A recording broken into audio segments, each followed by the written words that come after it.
Parenting in the age of fear, helping teams navigate the new normal. If you recall the description, it's very important for us to remember. And the teens we're talking about today are post 9/11. We're not talking about millennials. We love the millennials. I know some millennials, but these are not millennials. Right now, we refer to them as Generation Z, those that are born after 9/11. And the important piece to understand that we have raised a generation kids pretty much in a world of frightening terrorists. We have 9/11, we have school shootings, we have school lockdowns, we have terrorism. The only thing that picture is missing on the right-hand side is there's no vaping in terms of Oxycontin and a whole world of fear. And now, of course, we have our teens where you're talking about middle school, high school, or college students in a lockdown, literally lockdown, at home with coronavirus. So I am going to speak on generalities in terms of tonight, meaning that I want to focus on the whole group of this group of kids, Generation Z, pretty much born after 2001 or right about at 2001 through 2020. So we're talking an age group ranging from 12 to about 21, 22. And at some point, you're going to want to give me this. You're going to give me what is called the yeah, but. You're going to say, yeah, but coach, you don't know my kid. Yeah, but coach, I have this particular situation. And the truth is every one of our kids, as amazing as ours, is unique in their own right. And I will do everything I can to address that. If you have a yeah, but, and you want to ask me a specific question, you can take the time to put it on the chat, or feel free to email me directly at coachrandy@projectnextgen.com. That is coachrandy@projectnextgen.com. In the subject bar, say yeah, but, and we'll carry on a conversation. It's my hope that this is the beginning of a conversation, us as parents, trying to figure out how we can help our youth and teens, given it's 2020 and the craziness in which we live. If you've seen some of the how-tos on the internet and websites, my how-to is not about how to talk to your kids. My webinar is not about engaging and telling them what to say. I want to come from a place where we begin to understand who these kids are, what's on their mind, and what's really challenging them at this day and age. Now, if most of you remember the movie Inside Out, the best way to explain what's going on inside your teen's brain, we're talking 12, 13, 19, 21, 22. We do know that the human brain does not fully develop until age 25. So there are some significant emotions that happen inside our teen's brain. First and foremost, if you look to the left, this little purple guy, fear. Our kids are facing tremendous fear. We also have situations of sadness.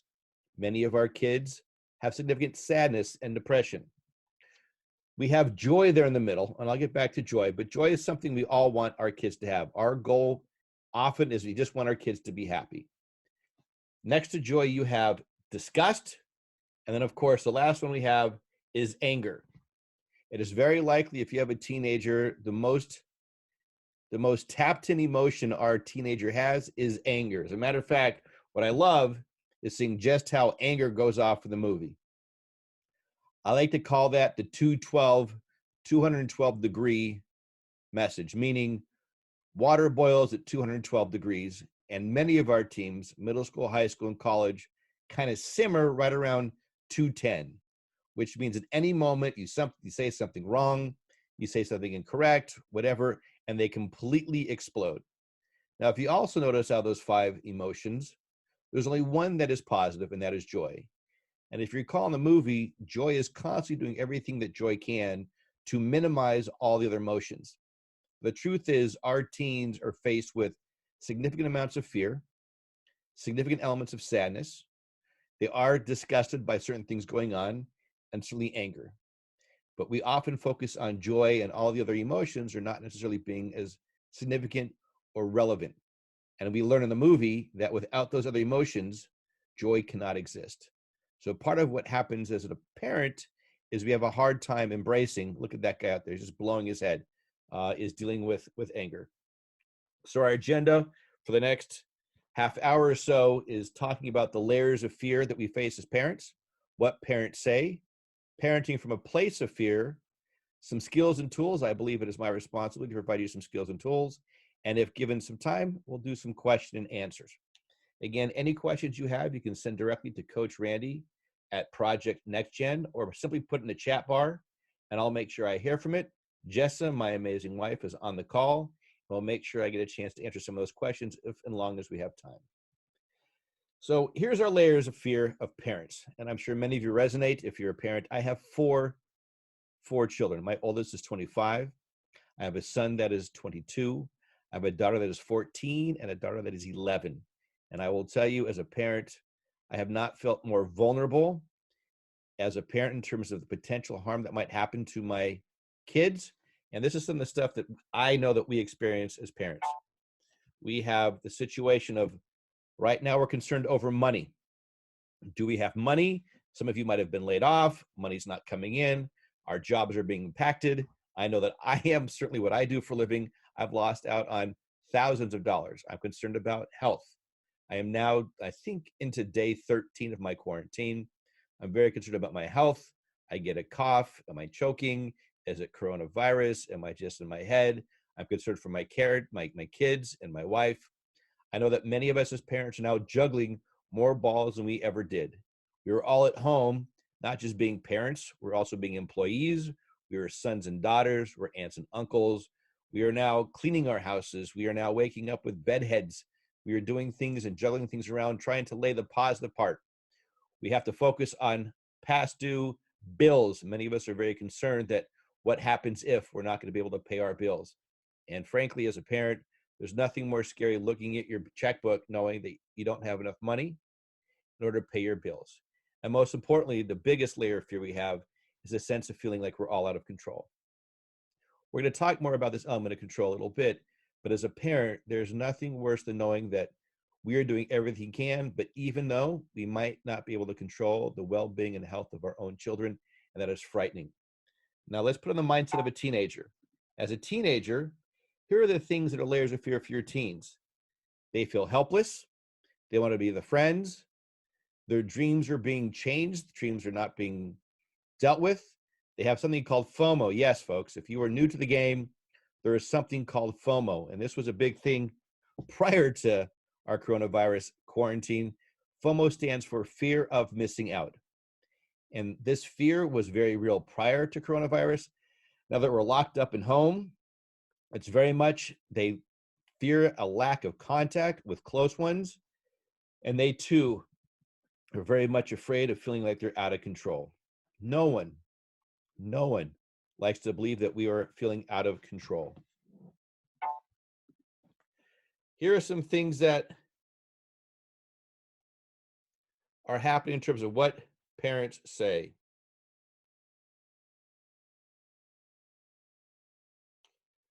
What do parents say? Wash your hands.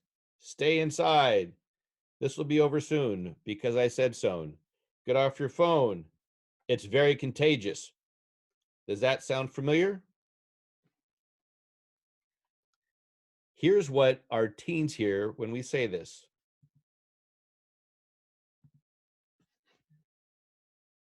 Don't do that. Don't do this. They're so annoying. I just want to be with my friends. Oh, calm down. This is being way overblown. That's what our kids are thinking, and that's what they're hearing. And so what's happening is we have what we call this big disconnect. What we say as parents is not being heard by our teenagers. So what is happening here is we now have at home, if we're experiencing it, this huge mushroom cloud. And it wouldn't surprise me if some of you or many of you are dealing with these catastrophes going on that at any moment things explode.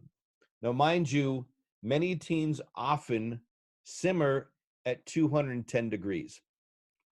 At 212 degrees, we explode, water boils.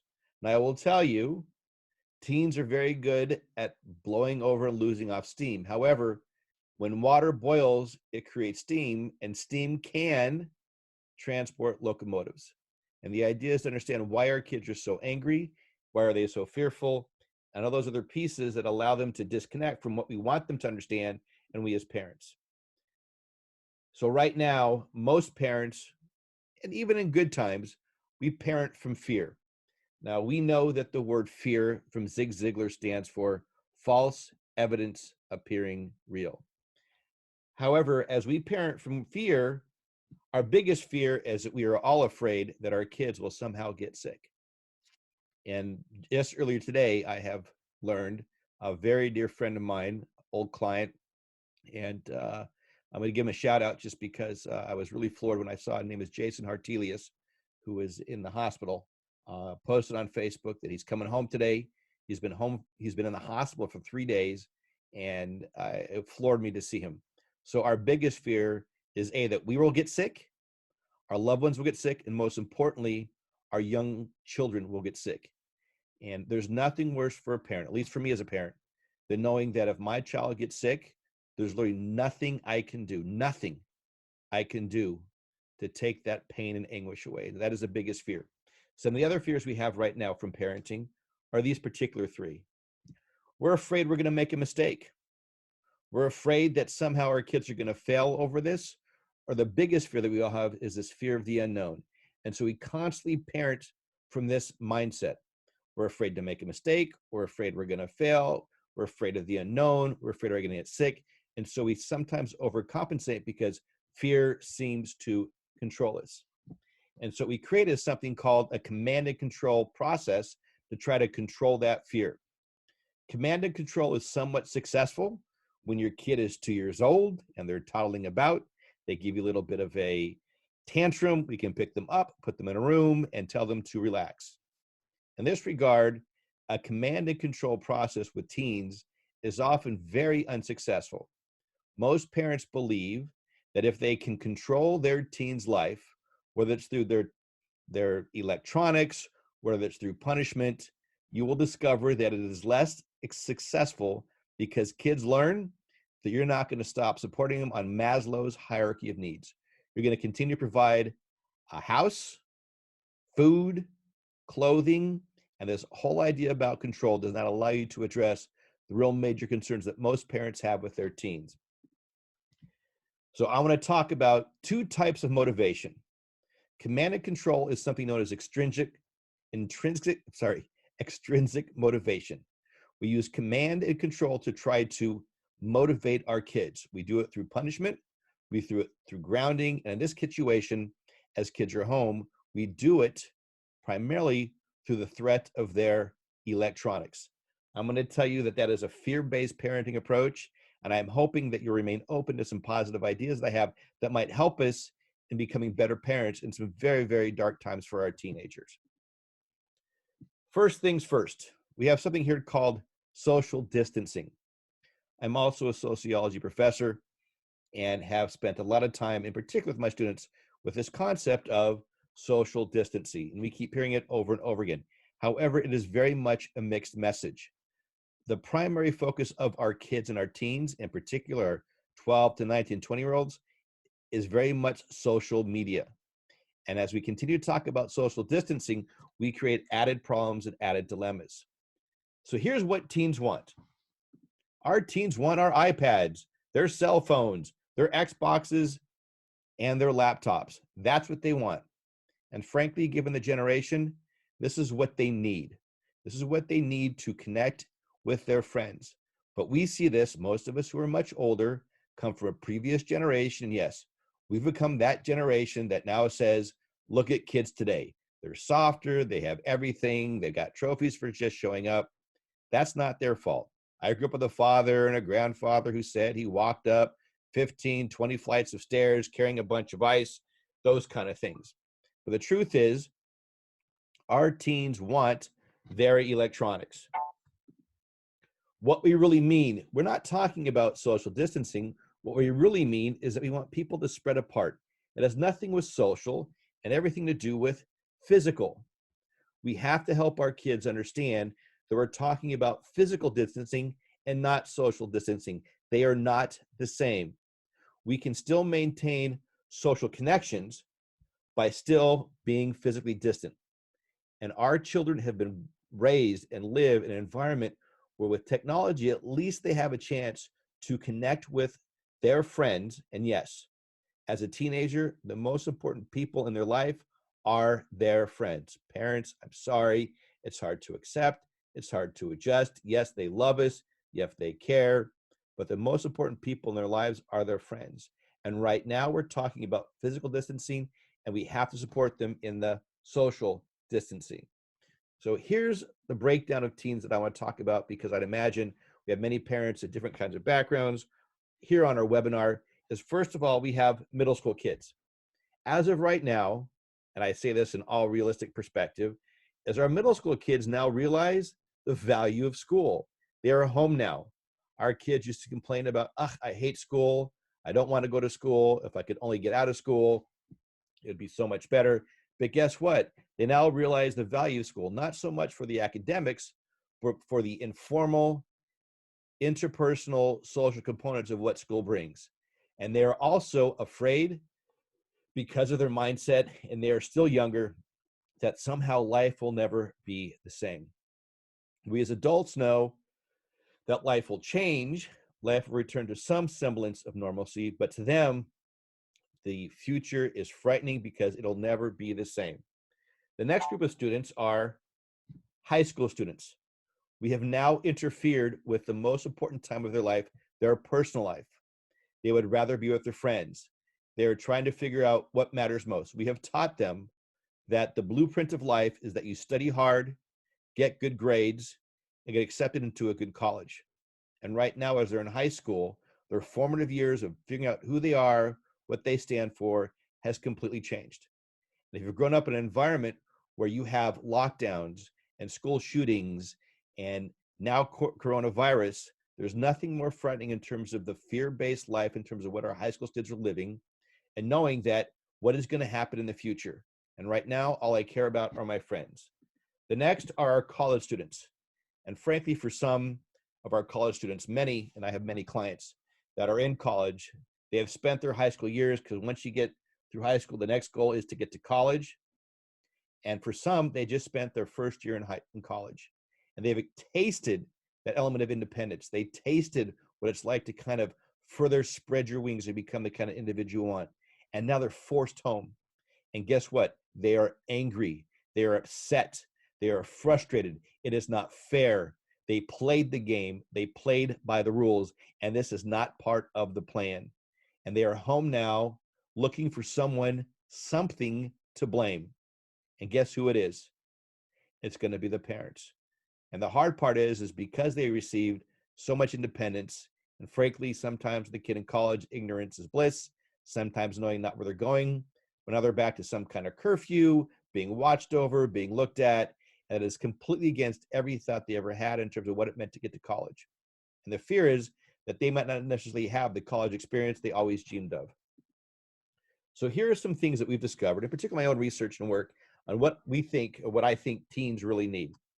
What our teens need is they need a sense to connect. That's what they need. That's what they desire. Teens want to have a purpose. Teens want to know the truth. Teens want honesty, and they want a sense of belonging. It's very important. If you think about it, this is also what adults want. I know for myself, I cannot wait, and I walk my dog on a regular basis. I see my neighbors across the street. And the most I get to do is connect, is wave to them and say hi. I'm on my cell phone. I'm on my Snapchat. I'm on my Skype and my Zoom with my kids. I want to connect. And right now, it's very hard to connect. Right now, as our teens are trying to figure out is, what is my purpose? Why am I here? What am I going through? The next two, truth and honesty, are very real and serious challenges.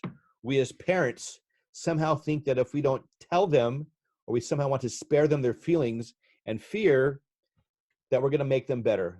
I have the blessings of having 4 kids, and most recently, my 14-year-old daughter made it very clear that she knows more than I think she knows. And it reminded me that I have to be truthful and I have to be honest. And although the information out there may not necessarily be the best, may cause some fear, kids can see right through us. And so what they need is, they just want the truth. They just want someone to be honest. And they want this idea of belonging. And right now, they don't feel like they're connecting or belonging to really anybody.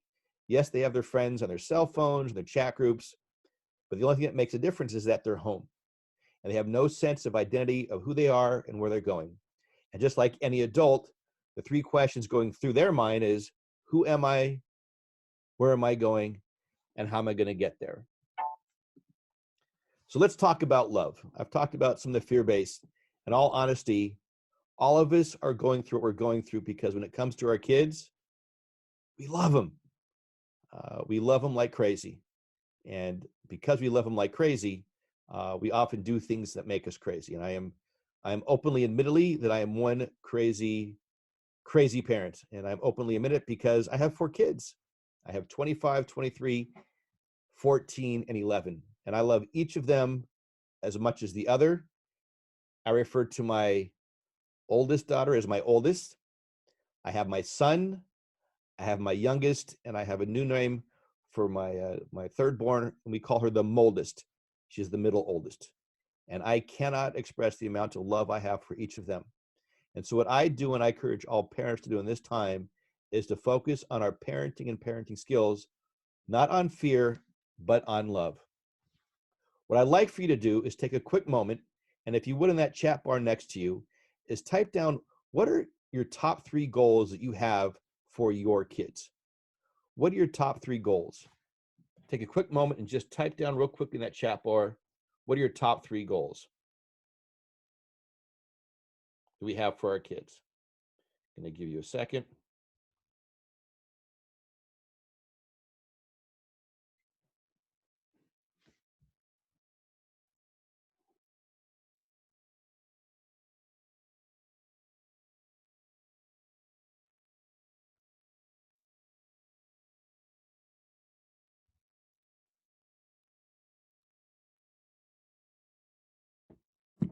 So as you're thinking about your goals, some of the most common goals we have for our kids is we want our kids to be happy.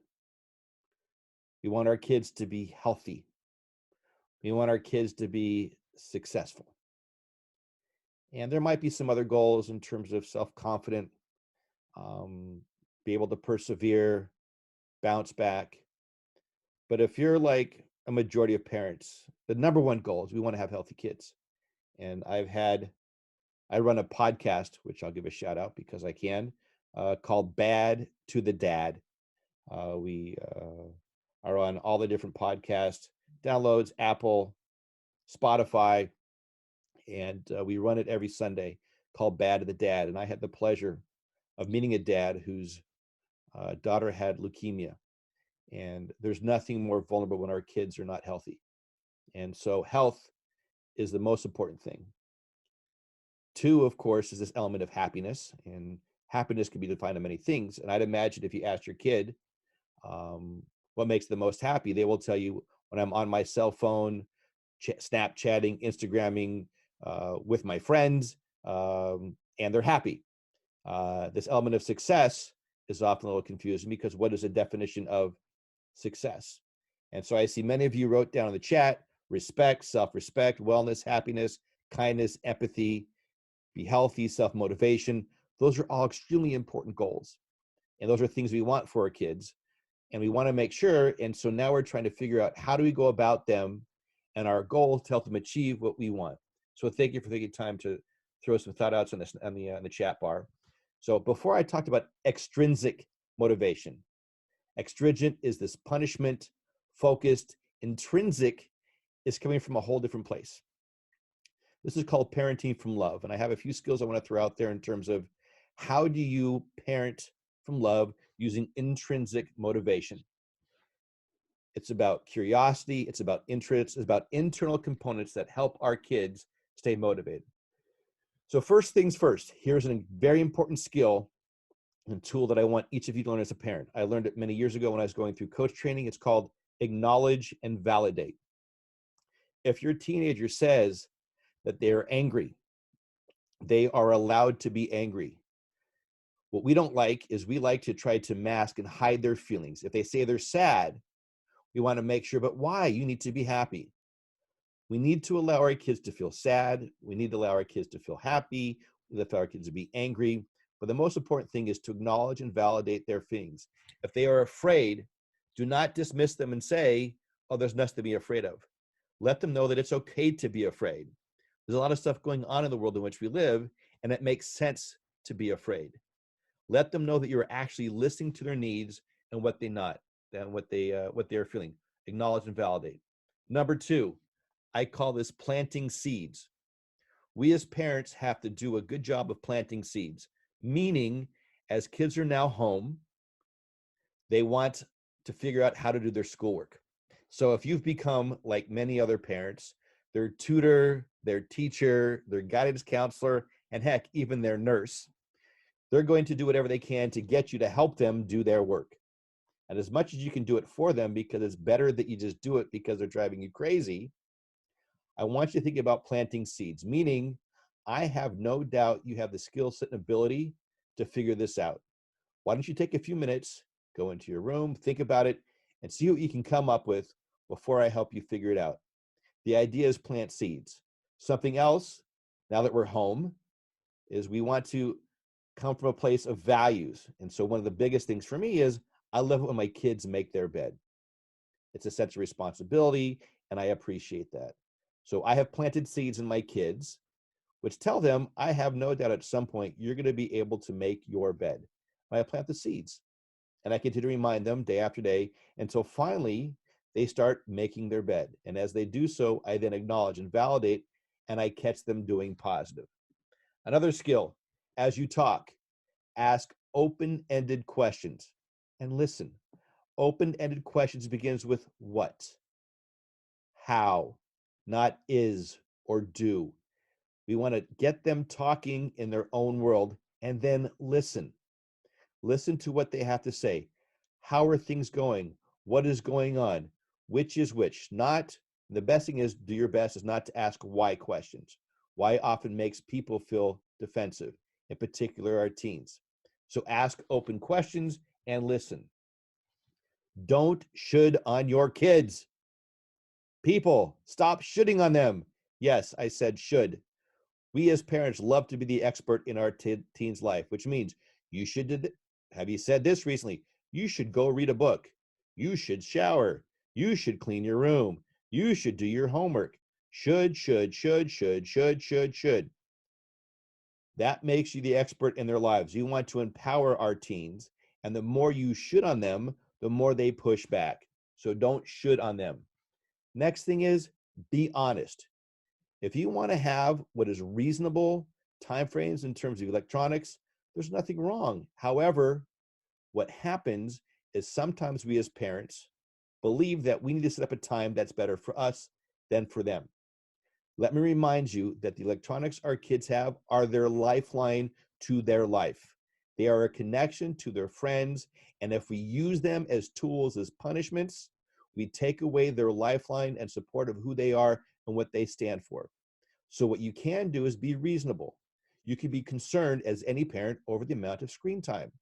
And as you do so, you talk about the screen time, not because I said so, not because I'm boss, not because I'm your parent, because I love you and I'm concerned over the amount of time you have on electronics. What I like to do is let's figure out a time that is both reasonable for you, that allows you to remain healthy and not focused, and allows you to disconnect. Something else is a great tool for parents in conversations. If you can, repeat after me. Tell me more about that. If your kid starts talking and you want to learn more, just say, that is great. Tell me more about that. Do your best to avoid offering your opinions unless they ask you. Repeat after me. Tell me more about that. Come on, I can't hear you. Tell me more about that. That is a great open-ended question that gets them to engage further in conversation. Another thing from parenting from love, accept that it's okay to hurt, be afraid, and struggle. We raised a generation of people, the millennials, you might even be on the call, in which we made sure that they didn't experience pain. They got trophies just for showing up. They were always winners. Everybody was great. You can chase your dream. And we became helicopter parents, where we hovered. Or we became snowplow parents, where we tried to move the snow. Or we became lawnmower parents. We cut the grass so slow so our kids didn't have to struggle and deal with pain.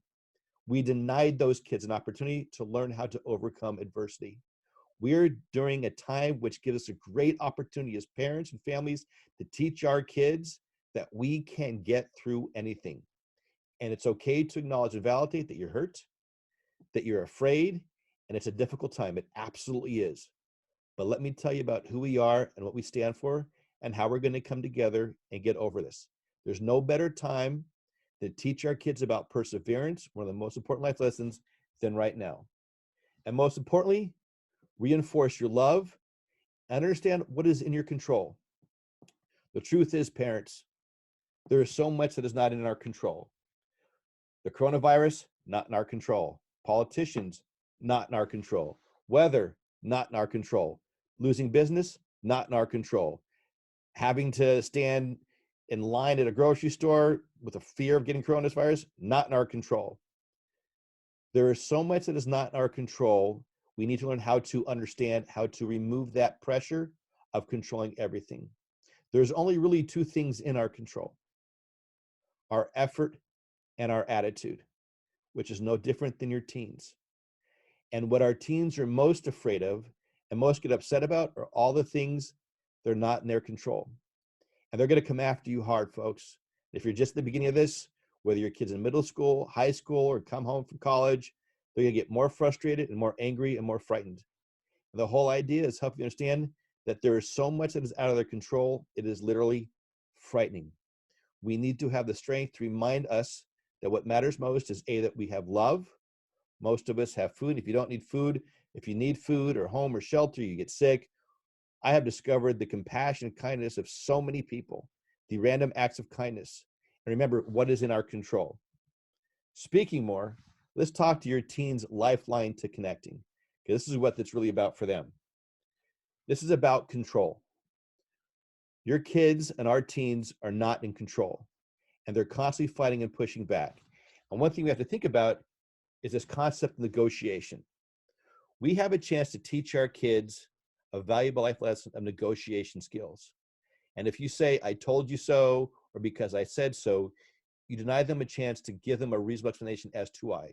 You might very well have a good reason why you want your child off of their phones by 11 o'clock p.m. But if you simply say, I told you so, it's only going to create more problems. Find a way to negotiate. Give them some wins. We're going to be home for a while together. Give them some wins. Think of the bigger picture. We are at some would say, a literal war of sorts, the biggest in my time. And I was born in 1907, right? And that is something very real. There's nothing wrong with allowing your kids a few battle victories or what goes on, because this is what matters to them: their electronics. If you remove the electronics from their lives, you remove their lifeline. We have to come up with other mechanisms and ways to provide consequences, help them understand. But their lifeline, whether we like it or not, is their cell phone, their iPad, their laptop, and Xbox. And frankly, if you ever played a game on Xbox, the way it is now, it is certainly a heck of a lot more fun than Pong. Because for me, I grew up playing Pong, and it lasted 10 minutes and it got boring. But today, with all the other kind of games playing on, you actually connect with your friends. So please understand why it's so important. If they scream at you, please wait, I'm not finished. YouTubers. Our teens connect with YouTubers. They have a relationship with them. They communicate. They chat with them. They are important people in our children's lives. Please remember that value and find some other way to provide consequences. And as I get to the end, I'm going to end with my stroller called YOLO. I'd imagine many of you are very familiar with the concept of YOLO. YOLO is a term that many of our young people use called you only live once.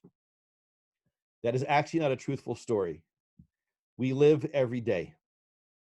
If you want to be honest, it's YODO. You only die once. And every day we wake up, we are alive. Every day of every minute. And right now, for whatever reason, nature, society, or culture, or community has decided that we have, for some reason, been placed in a situation where we have to be reminded of what really matters in our world. And if you're like me, the most important people in my life are my kids and my wife. And as difficult it is to now have my home office invaded, yes, my home office invaded by teachers and students, I'd rather have them invading in my world and knowing that they're here and safe and healthy than some of the alternatives. And so I'm going to live every moment as a parent as best as I can and help my kids become the best versions of them. I do have a question that came in the chat. Someone typed in, what does purpose sound like for teens? Thank you so much for that great question. Purpose can mean many things. For some teens, their purpose is being on a team in sports. Purpose is being on a show. Purpose is making a difference. For some, as I often discuss when I speak across the country, I'm a big fan of Avenue Q, and there's a great song about purpose. And I think from the moment we were born, our concept is constantly kind of going, what is my purpose on this earth? And I'd ask you this question when I ask all my college students, how many of you ever asked to be born? Ask your kids if they asked to be born. Most kids will look at you crazy because they didn't ask it. It happened, it was a chance occurrence. And it's important to understand that purpose can be something different. Purpose is a sense of belonging. Purpose is being part of something. And purpose means you matter. And our teens want to matter. And when they're home with a disconnect from the world and society, they do not feel like they belong. So I would say that purpose is probably a chance to belong to something bigger than who they are. And I know we're almost out of time. I do have 2 more questions that came to me via email. One is about how do you engage a tween, so a middle school age boy who's going through a sense of isolation. And the truth is, you engage them from a place of love. You allow them respect in the space, find ways to connect. I have found that many teenagers respond to text messages. And so if it means that you text your son in this kind of fashion, you'll find that they might be more open to everything else. But it's a good question. And our biggest concern that somehow our kids are going to be isolated. And the truth is some of our kids are introverts, some are extroverts. We have to begin to accept our kids, ask questions, come from a place of love. Tell me more about that. And then another question I have is, what questions do you ask to check in with your teen to gauge their anxiety and concerns? Another great question. I happen to find, I think I drive my kids crazy, but I just check in and say, how you doing today? Or better yet, what I love to do is my oldest 2 are not quite into it. My oldest lives in Denver. Shout out to Jess. She's working hard. My son, Alex, is in Arizona. But my 14-year-old daughter, Michaela, and my youngest, Bree, I still have a chance to kind of hang out at night. And I have found that when I'm there in those moments before bedtime and they let me ask these questions, there's no pressure. It's just a conversation. And we talk about life and challenges and what goes on. And I'm constantly reminding them in terms of who is okay and what matters, what really matters, and what is significant in their life. And that one of the lessons I have learned and I share is that life is a journey, not a destination. There's also a purpose can be found in everything that happens. And right now, we may not necessarily know what that purpose is. We will in a few months, maybe in a couple years. We certainly learn in hindsight, but allowing us to know that we are exactly what we're supposed to do at exactly whatever moment and how we're supposed to go about it, that there's a purpose and that we need to either embrace it or begin to push back and realize it's not in our control. In terms of access to the recording, I am going to post it on my Facebook. I'm going to post it in my YouTube channel, Coach Randy Says. I am also going to be sending an email version out so you can have it. And I know that there is this ongoing concept of a roller coaster and in the chat group. And what I want to do is talk about this roller coaster, and I'm so glad it came up because it's a great way to end, is this concept of your peaks and valleys. And so you push on the bar of the roller coaster to hold on. And I often ask people, which you prefer? Would you rather ride a roller coaster or a merry-go-round? And those people that want the merry-go-round makes sense because it's safe and it's easy. Those that like the roller coaster like the thrill and the rush, because the truth is life is much more like a roller coaster. And when you push on the bar on that roller coaster, you're trying to make sure you're safe, and it's there to protect you. But simultaneously, kids are constantly push boundaries and see what they can get away with. And there's this movie called Parenthood, which is a great old movie where Keanu Reeves is on it, Steve Martin. And Steve Martin plays the role of Gil, a father. At the very end of the movie, he's talking to his grandmother-in-law about about a roller coaster, and she talks about how she'd rather be on a roller coaster, up and down, up and down.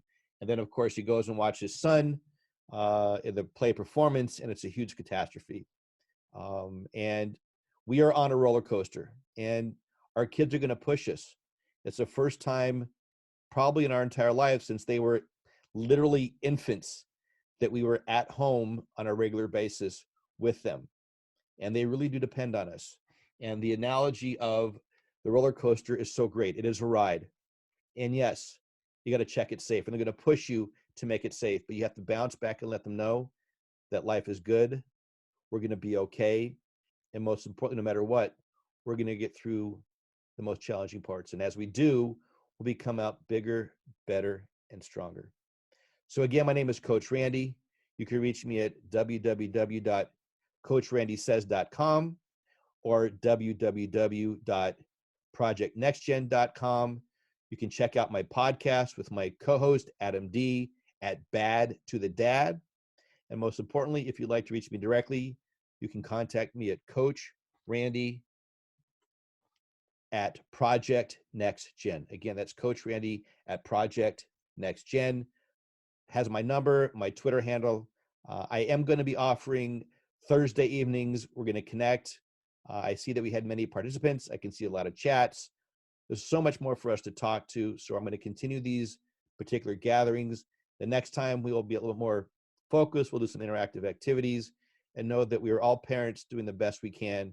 And I hope that what I shared with you tonight offered some great value and insight in how to become the best parent you can and be a parent coming from love as opposed to this fear. Have a great night. My name is Coach Randy. God bless.